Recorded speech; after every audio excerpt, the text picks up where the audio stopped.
Suami kejam, anak istri ditelantarkan demi menikahi janda kaya raya. Lihat apa yang dilakukan wanita ini, membuat suaminya sengsara dan hancur dengan cara elegan. Malam itu, hujan turun deras mengguyur atap rumah kami yang sederhana. Suara rintiknya berpadu dengan isak tangis kecil di kamar anak kami, Nara. Bocah perempuan berusia 5 tahun itu tak berhenti menangis, memanggil nama ayahnya yang tak kunjung pulang sejak pagi. Aku duduk di tepi ranjangnya, berusaha menenangkannya dengan usapan lembut di punggung kecilnya. Meskipun hatiku sendiri terasa hancur berkeping-keping. "Ayah kemana, Bu? Kok nggak pulang-pulang?" tanyanya dengan suara serak. Aku hanya bisa tersenyum lemah, menahan air mata yang ingin jatuh. "Sebentar lagi pulang, sayang," jawabku berusaha terdengar meyakinkan, meski aku sendiri tidak tahu apakah itu benar. Tengah malam berlalu, pintu depan masih tetap tertutup rapat tanpa tanda-tanda suamiku, Ardi, akan datang. Kecurigaanku mulai berubah menjadi rasa takut. Sudah beberapa minggu terakhir ini, Ardi berubah.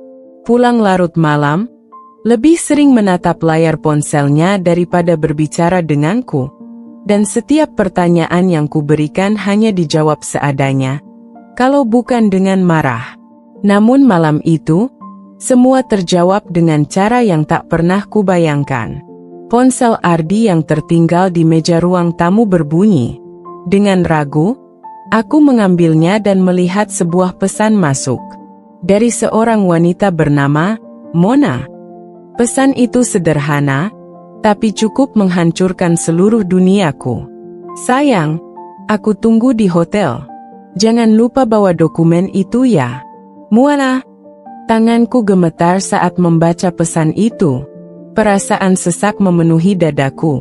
Aku ingin memungkiri apa yang kulihat, tapi semuanya terlalu jelas. Ini bukan salah paham. Ini pengkhianatan. Aku duduk diam selama beberapa menit, mencoba menenangkan diri. Kemudian, dorongan untuk mencari tahu lebih banyak menguasai diriku. Dengan jemari yang masih gemetar, aku membuka aplikasi chat di ponselnya. Percakapan mereka penuh dengan kata-kata mesra dan janji-janji yang tak pernah Ardi berikan lagi kepadaku. Hatiku seolah dicabik-cabik saat membaca kalimatnya kepada Mona. "Tunggu sebentar lagi. Aku akan segera menyelesaikan semuanya dengan Tia. Aku adalah Tia, istri sah Ardi, ibu dari anaknya, dan perempuan yang telah bersamanya selama 10 tahun terakhir.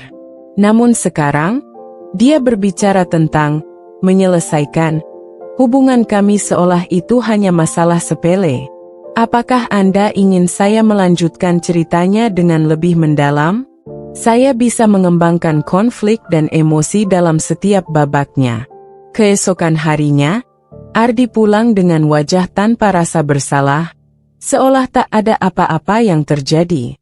Aku menunggunya di ruang tamu dengan ponsel di tanganku, masih terbuka di halaman pesan itu.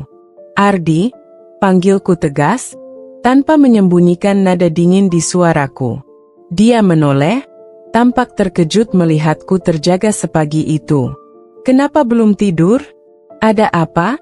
tanyanya, mencoba terdengar biasa saja. Aku berdiri, menunjukkan layar ponselnya. "Ini apa, Ardi?" Wajahnya berubah seketika. Dia terdiam beberapa saat, lalu mencoba meraih ponsel itu dari tanganku. Aku mundur selangkah, tak memberinya kesempatan. "Jawab, Ardi. Siapa Mona? Dan apa maksudmu dengan menyelesaikan semuanya?" Dia menghela napas berat, lalu duduk di sofa dengan kepala tertunduk. "Tia, aku nggak bisa bohong lagi," katanya dengan suara pelan. "Aku memang ada hubungan dengan Mona." Bagai disambar petir, aku terdiam. Meski aku sudah membaca pesan itu, mendengar langsung pengakuannya membuat hatiku serasa hancur lebih dalam. "Apa kurangku, Ardi?" Apa salahku? Kita sudah 10 tahun menikah. Aku selalu ada buat kamu, selalu mendukungmu. Kenapa kamu tega melakukan ini? Suaraku bergetar, namun dia tetap menunduk, tak berani menatapku. Bukan salahmu, Tia, katanya akhirnya. Tapi aku sudah nggak bisa hidup seperti ini. Aku lelah dengan kehidupan kita yang serba pas-pasan. Aku butuh perubahan. Mona bisa memberiku itu. Kata-katanya menohokku. Ternyata, ini bukan soal cinta. Ini soal uang. Mona, seorang janda kaya raya yang tinggal di kompleks mewah di pusat kota, menjadi alasan suamiku rela meninggalkan aku dan anaknya. Jadi, uang? Itu alasanmu? Kamu lebih memilih hidup mewah bersama dia daripada membangun semuanya lagi dengan aku? Tanyaku dengan marah. Dia hanya diam. Sikap diamnya itu lebih menyakitkan daripada 1000 hinaan. Aku tahu, di matanya, aku dan Nara sudah bukan prioritas lagi.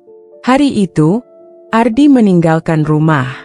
Dia hanya membawa koper kecil, meninggalkan aku dan Nara tanpa penjelasan lebih lanjut. Hanya satu kalimat terakhir yang diucapkannya sebelum pergi. Aku akan urus perceraian. Kamu dan Nara pasti bisa hidup tanpa aku.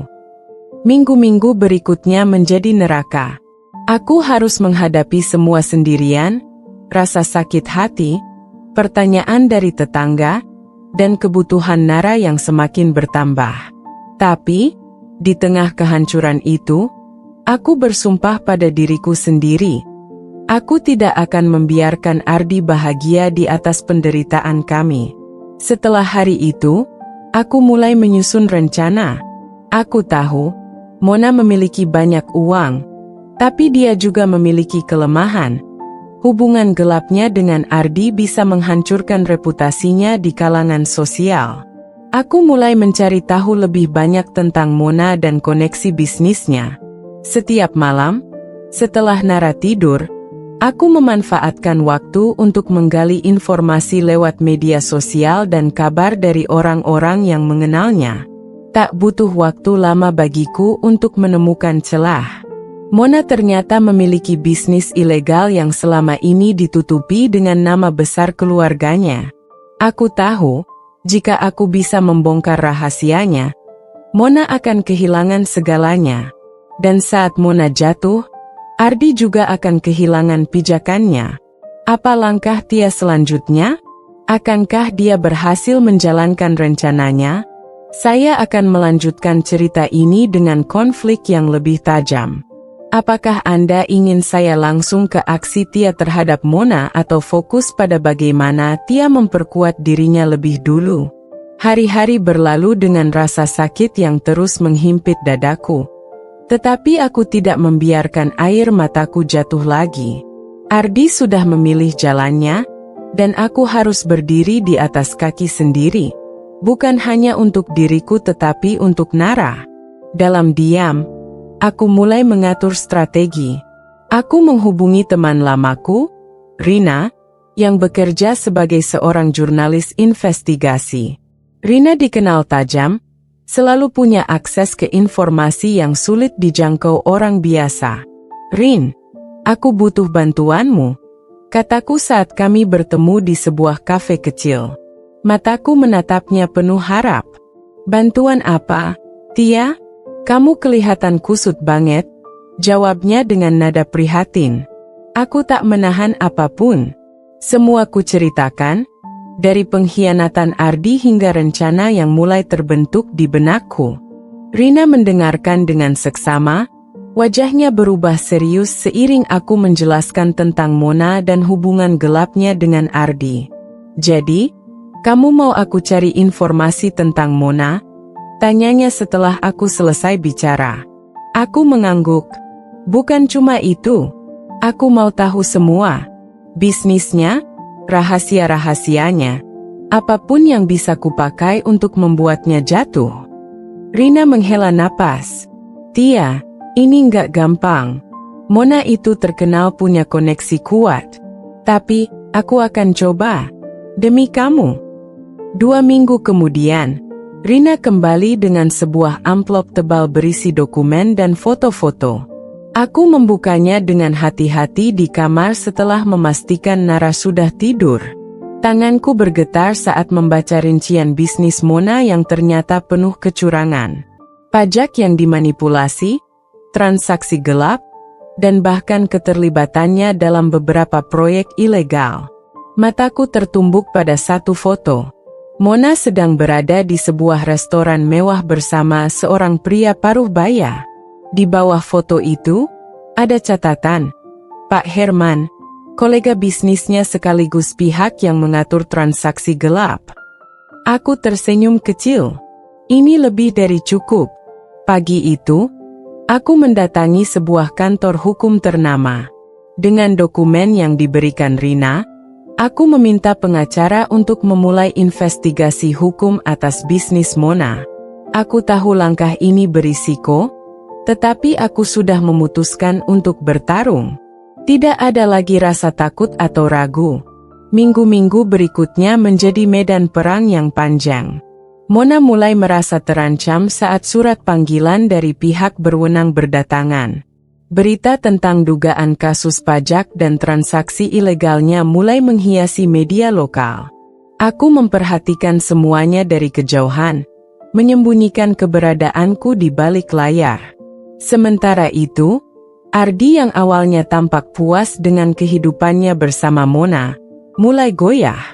Kehidupan mewah yang ia impikan tidak semulus yang dibayangkannya. Mona yang sibuk menghadapi berbagai tuduhan mulai jarang meluangkan waktu untuknya. Di suatu malam, aku sedang memasak di dapur saat suara ketukan di pintu terdengar. Aku membuka pintu dan melihat Ardi berdiri di sana. Wajahnya kusut, pakaiannya berantakan, dan ada bayangan kesedihan di matanya. "Apa yang kamu lakukan di sini?" tanyaku dingin. Dia menunduk, tak berani menatapku. "Aku nggak tahu harus kemana lagi, Tia. Mona, dia sudah meninggalkanku. Semua uangnya diblokir. Bisnisnya hancur. Aku salah. Aku bodoh telah meninggalkan kamu dan Nara." Aku tertawa kecil, tanpa rasa. "Jadi, sekarang kamu kembali ke sini? Setelah semua yang kamu lakukan?" "Tia, aku tahu aku nggak pantas minta maaf. Tapi tolong, aku butuh kesempatan kedua. Aku ingin memperbaiki semuanya." Aku memandangnya lama. Di satu sisi, hatiku masih terasa sakit melihat pria yang dulu kucintai ini berdiri di hadapanku dengan penuh penyesalan. Tapi di sisi lain, aku tahu, ini adalah kesempatan yang selama ini kutunggu. Kesempatan untuk membalas dendam, membuatnya merasakan apa yang kurasakan. "Masuk," kataku akhirnya. Aku menutup pintu di belakangnya, lalu duduk di meja dapur. "Kamu mau memperbaiki semuanya, kan? Kita lihat sejauh mana kamu mau berjuang. Tapi jangan harap aku akan mempermudah hidupmu." Ardi hanya mengangguk, matanya berkaca-kaca. Dia tidak tahu, ini baru permulaan. Ardi mulai tinggal di rumah kembali, tapi situasinya jauh dari nyaman. Aku tak memberinya ruang untuk kembali merasa seperti seorang kepala keluarga. Aku sengaja membuatnya merasa seperti seorang tamu yang tidak diundang. Aku tak membuang dendamku begitu saja, meskipun aku membiarkannya masuk ke dalam hidup kami lagi.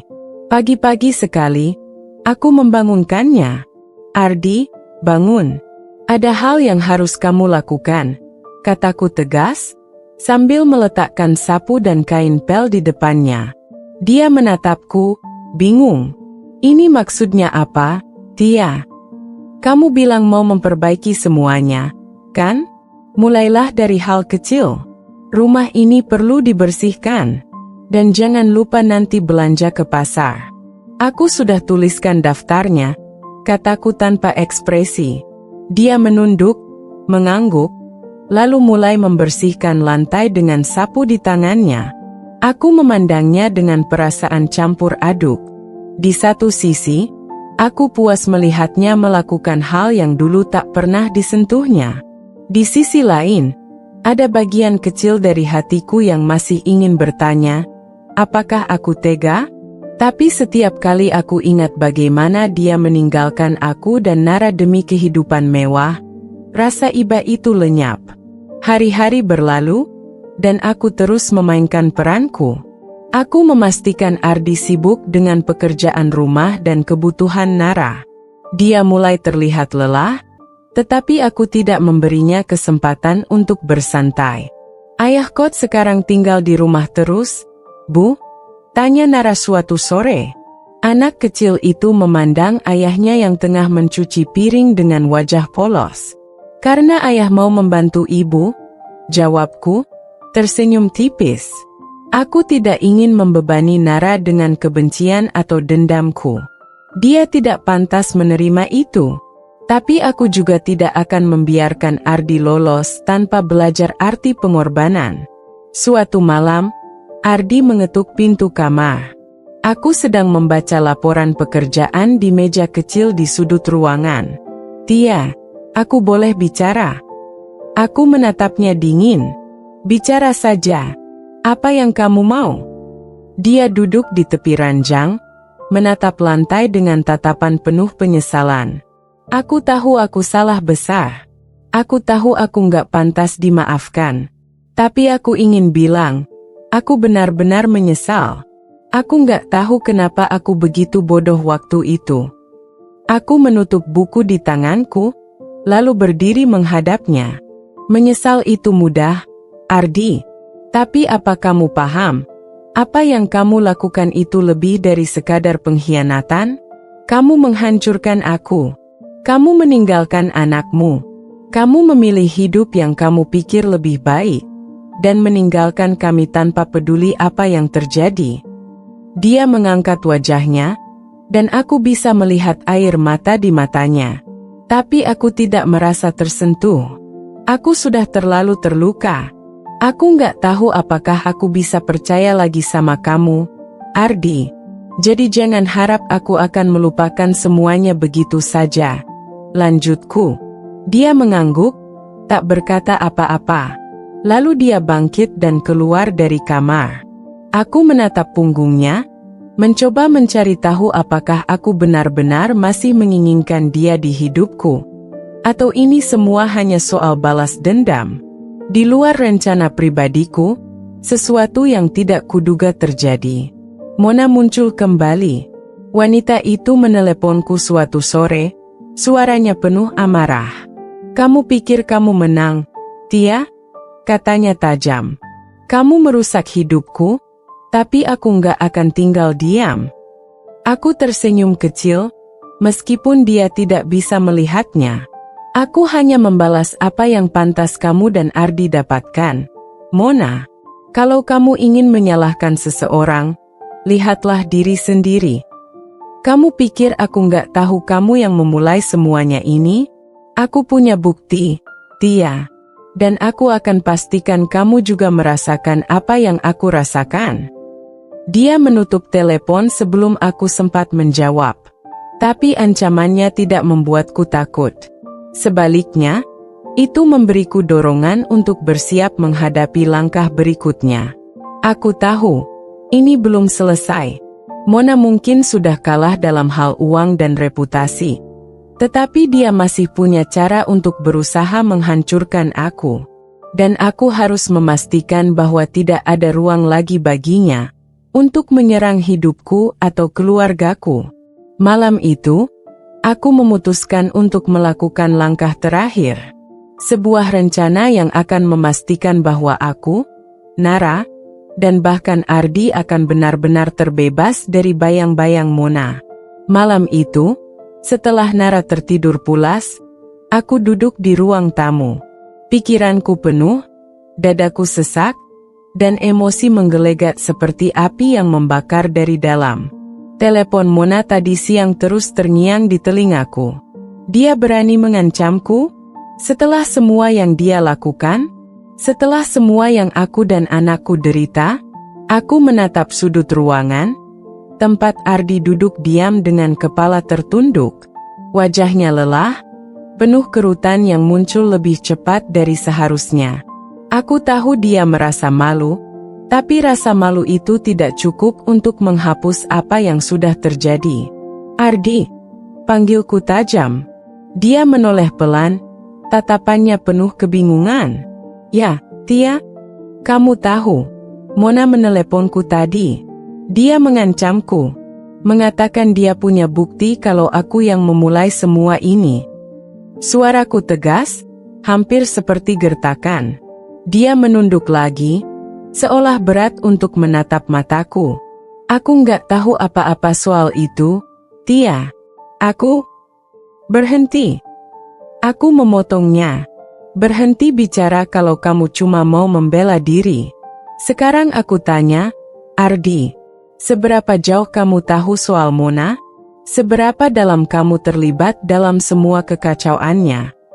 Aku nggak terlibat apa-apa, Tia, katanya, suaranya lirih, hampir seperti bisikan. Aku cuma ingin hidup lebih baik. Aku nggak tahu kalau dia punya banyak masalah.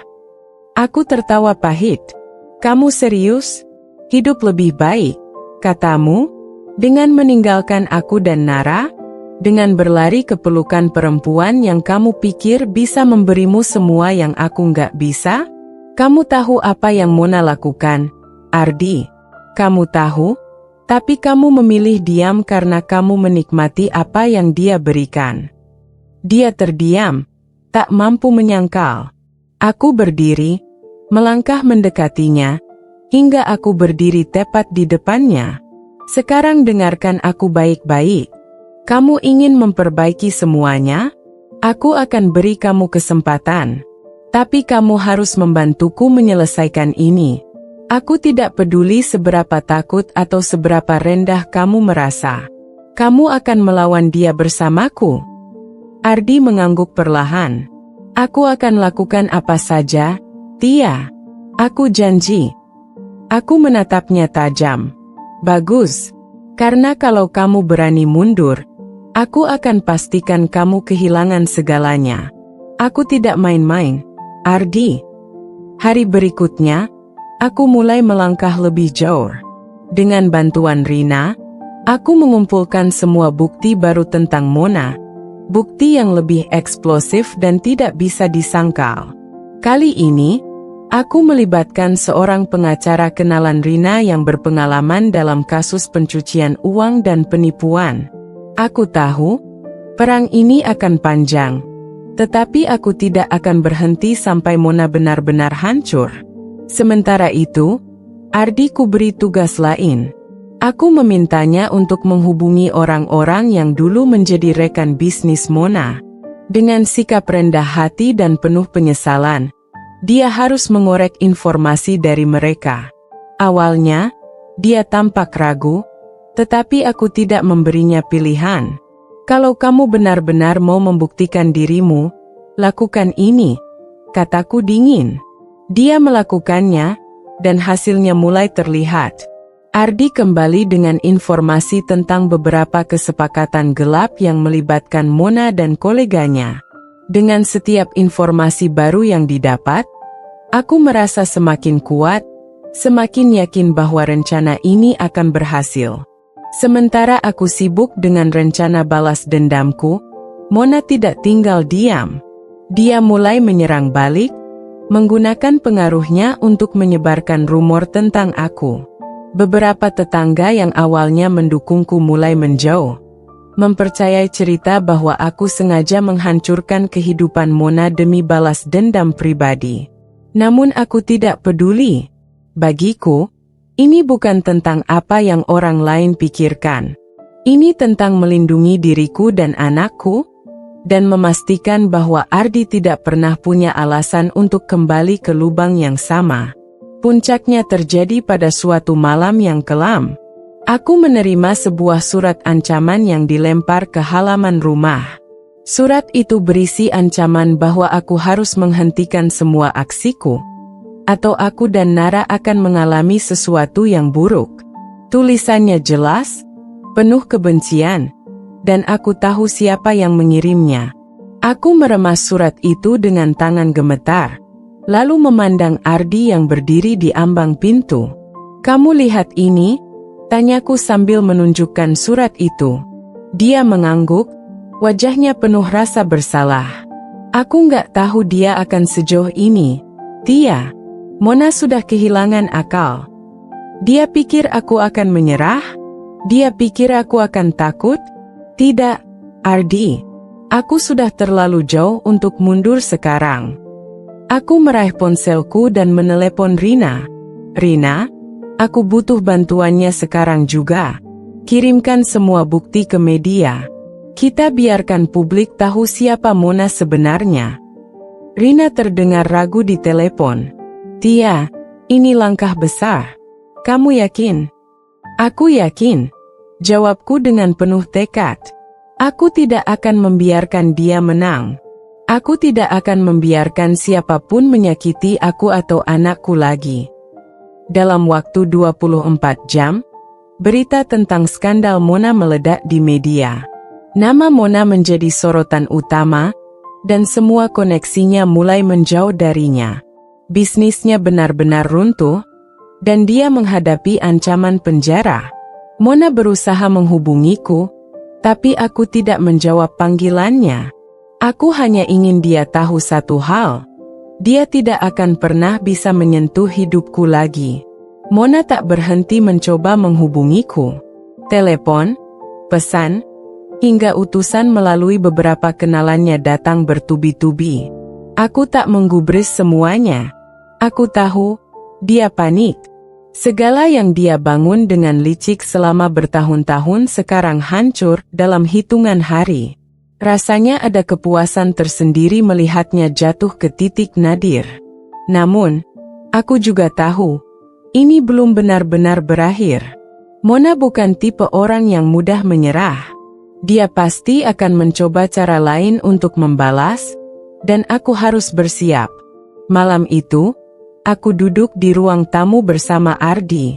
Dia terlihat lebih tenang daripada beberapa minggu sebelumnya, tapi aku tahu, rasa bersalahnya masih berat.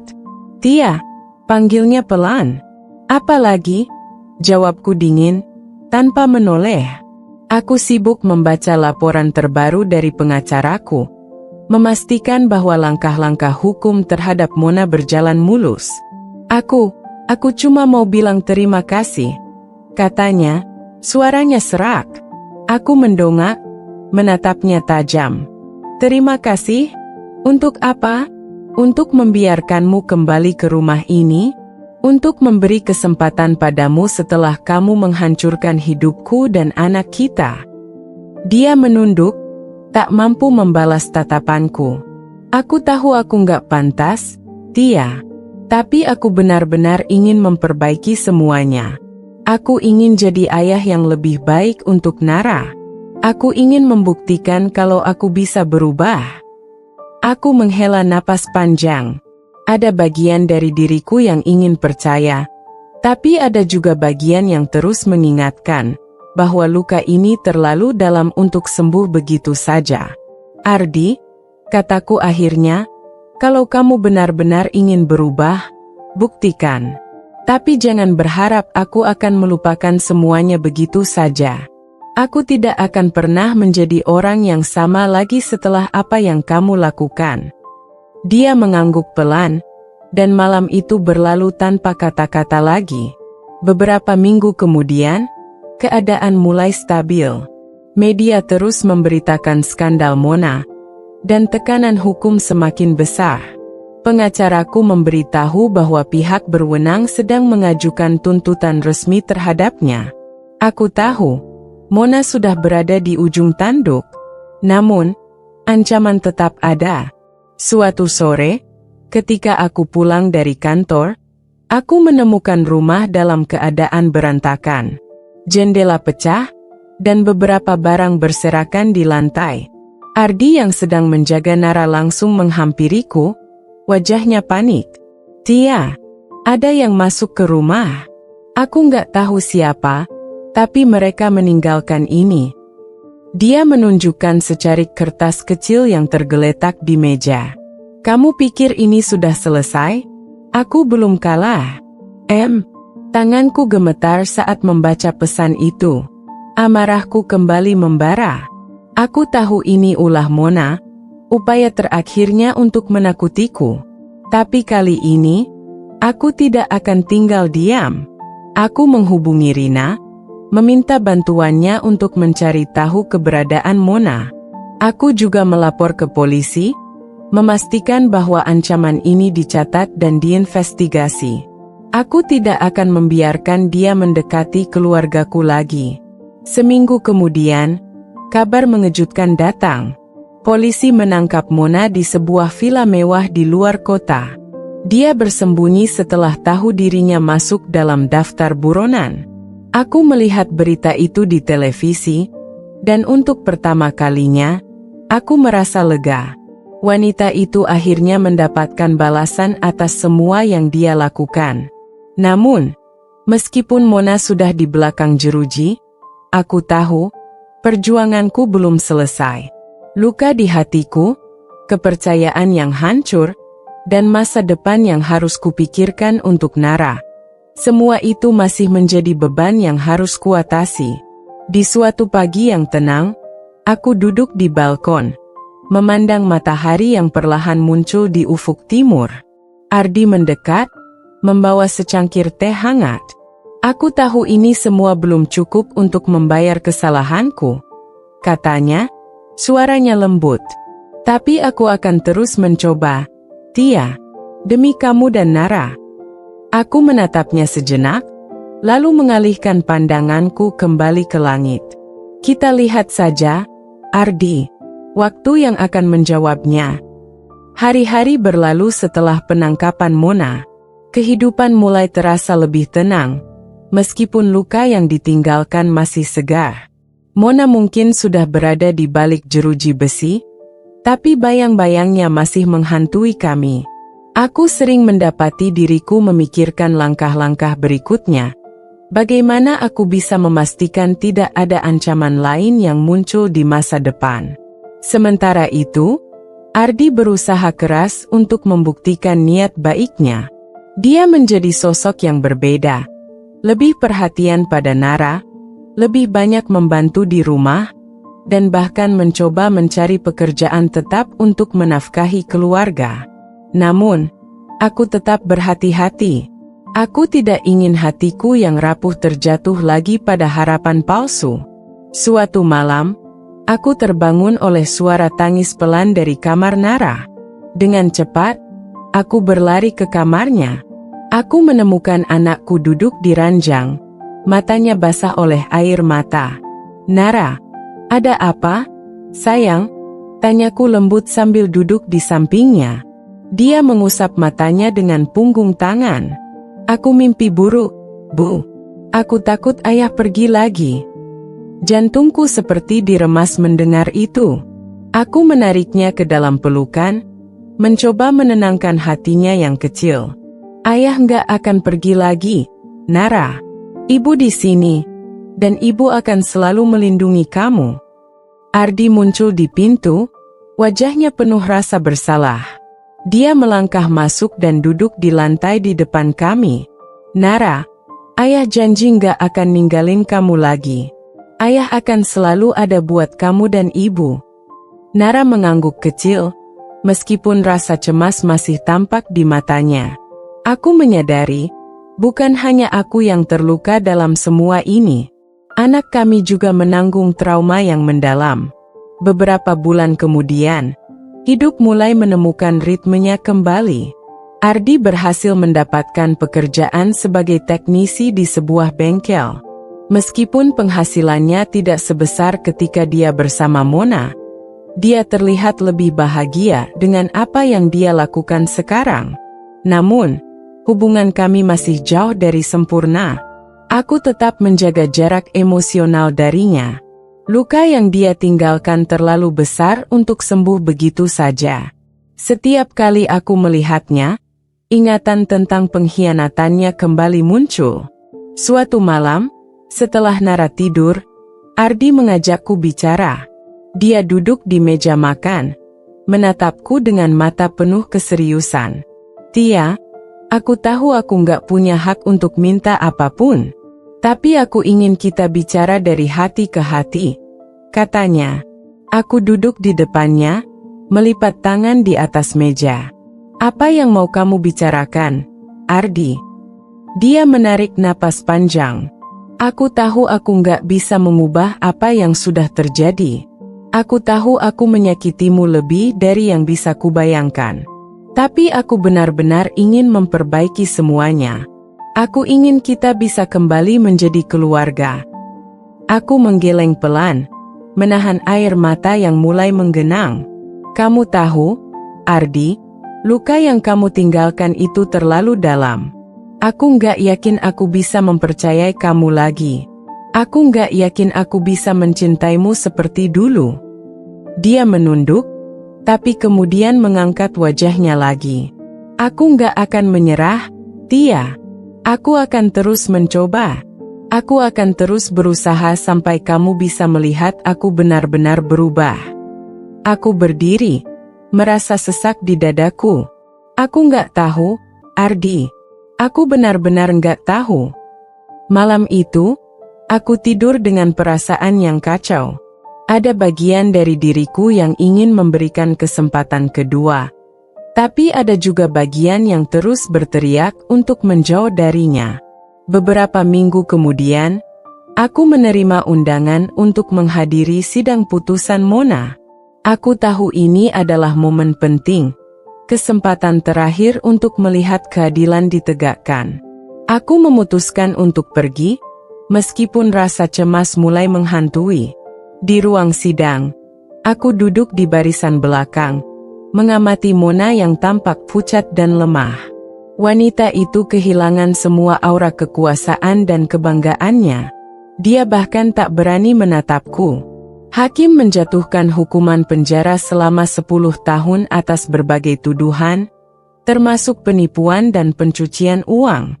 Aku merasa lega, tetapi juga kosong. Semua perjuangan ini terasa seperti kemenangan pahit. Ketika aku keluar dari ruang sidang, Ardi menungguku di luar. Dia tidak berkata apa-apa, hanya memegang tanganku pelan. Aku tidak menariknya, tetapi juga tidak membalas genggamannya. Kami berjalan bersama dalam keheningan. Langkah kami berat, seolah menanggung beban yang sama. Aku tahu, perjalanan kami masih panjang. Tapi setidaknya, untuk pertama kalinya, aku merasa bahwa kami mungkin bisa menemukan jalan ke depan, meskipun penuh dengan luka dan keraguan. Malam itu, aku duduk di ruang tamu dengan segelas teh yang sudah dingin di tangan. Pikiran-pikiran tentang Mona, Nara, dan Ardi terus berputar di kepalaku. Rasanya seperti semua bagian hidupku bertumpuk menjadi satu, membuatku sulit bernapas. Aku tahu, perjalanan balas dendamku terhadap Mona sudah berakhir. Tapi ada perang lain yang masih berlangsung. Perang di dalam hatiku sendiri. Aku menatap ke arah Ardi, yang duduk di lantai bermain puzzle bersama Nara. Mereka tertawa bersama, dan untuk sesaat, aku melihat secercah kebahagiaan yang dulu pernah kami miliki. Namun, bayangan masa lalu terus mengintai di sudut pikiranku, mengingatkan bahwa kebahagiaan itu rapuh, mudah hancur dengan satu kesalahan. Tia, sini, ikut main, kata Ardi, suaranya lembut namun penuh harap. Aku hanya tersenyum tipis. Kalian saja, aku sedang ingin sendiri. Dia tampak kecewa, tapi tidak memaksa. Nara juga melanjutkan bermain tanpa bertanya apa-apa. Anak itu terlalu muda untuk memahami kompleksitas situasi kami. Tapi aku tahu dia merasakan ketegangan yang terus menggantung di udara. Keesokan harinya, aku memutuskan untuk berbicara dengan Rina. Aku butuh pandangannya, seseorang yang selalu mendukungku, yang mengenal setiap detail tentang apa yang aku alami. Kamu yakin mau terus begini, Tia? Tanya Rina setelah mendengar ceritaku. Kami duduk di sebuah kafe kecil, jauh dari keramaian. Aku nggak tahu, Rin, jawabku, menyeruput kopiku. Di satu sisi, aku ingin percaya bahwa Ardi bisa berubah. Dia berusaha, itu jelas. Tapi di sisi lain, aku nggak bisa melupakan semua luka yang dia tinggalkan. Rina menghela napas. Aku ngerti, Tia. Luka itu nggak akan sembuh dalam semalam. Tapi kamu juga harus tanya ke diri kamu sendiri. Apa kamu mau terus hidup dalam bayang-bayang masa lalu? Atau kamu mau coba melangkah ke depan? Entah itu dengan dia atau tanpa dia. Pertanyaan itu menghantamku keras. Aku belum pernah benar-benar memikirkannya. Selama ini, aku hanya fokus pada balas dendam, pada memastikan Mona mendapatkan balasan atas perbuatannya. Tapi sekarang, ketika itu semua sudah selesai, aku merasa kehilangan arah. Beberapa hari kemudian, aku menemukan Ardi duduk di dapur dengan kertas-kertas berserakan di depannya. Dia sedang mengisi formulir, wajahnya serius. "Kamu sedang apa?" tanyaku.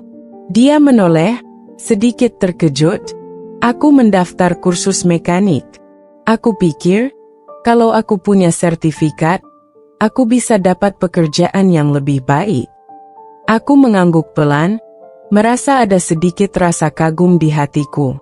"Bagus kalau kamu punya rencana. Aku harap kamu serius kali ini." Dia tersenyum tipis. "Aku serius, Tia. Aku nggak mau mengecewakan kamu dan Nara lagi. Aku ingin percaya." Tapi kepercayaan itu seperti tembok yang runtuh, dan membangunnya kembali membutuhkan lebih dari sekadar kata-kata. Waktu berlalu, dan perlahan-lahan, hidup kami mulai menemukan ritmenya. Ardi berhasil menyelesaikan kursusnya dan mendapatkan pekerjaan tetap di bengkel besar.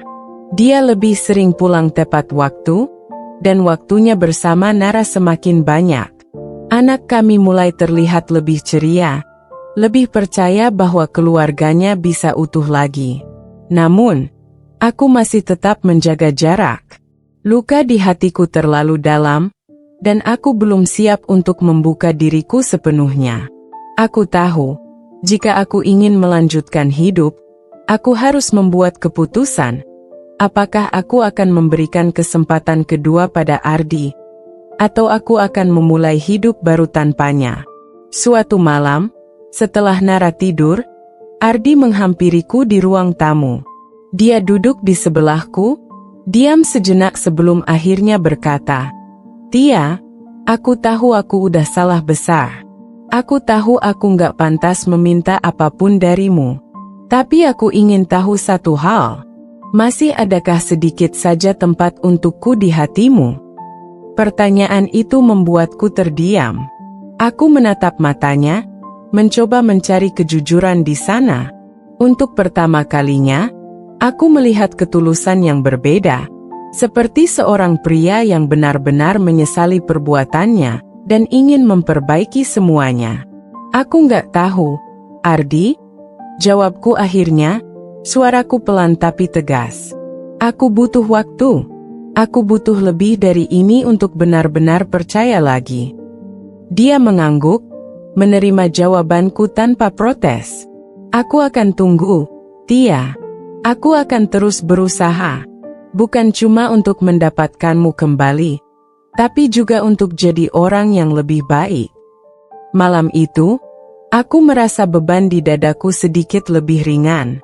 Aku tahu, perjalanan kami masih panjang, tapi mungkin, hanya mungkin, ada harapan untuk kami. Waktu terus berlalu. Aku berusaha menjalani hidup sebaik mungkin, mengesampingkan semua luka yang masih tersisa. Nara tumbuh semakin ceria, dan aku tahu itu berkat usaha Ardi yang tak kenal lelah untuk menebus kesalahannya. Namun, di balik semua itu, hatiku masih terombang-ambing antara masa lalu yang menyakitkan dan kemungkinan masa depan yang baru. Suatu hari, aku menerima undangan dari sekolah Nara. Mereka mengadakan acara pertunjukan seni, dan Nara terpilih untuk tampil membacakan puisi. Aku dan Ardi datang bersama, duduk berdampingan di barisan depan. Nara berdiri di panggung kecil itu, mengenakan gaun putih sederhana. Wajahnya berseri-seri. "Ibu dan ayah," katanya, suaranya lantang namun penuh kelembutan. "Puisi ini untuk kalian." Dia mulai membacakan puisi yang ditulisnya sendiri. Kata-katanya sederhana tapi menyentuh hati. Dia bercerita tentang harapannya memiliki keluarga yang utuh, tentang ketakutannya kehilangan cinta dari kami berdua, dan tentang rasa syukur karena sekarang dia merasa lebih bahagia. Aku merasa mataku mulai panas. Air mata mengalir tanpa bisa kutahan. Aku menoleh ke arah Ardi, dan dia juga terlihat berusaha keras menahan tangisnya.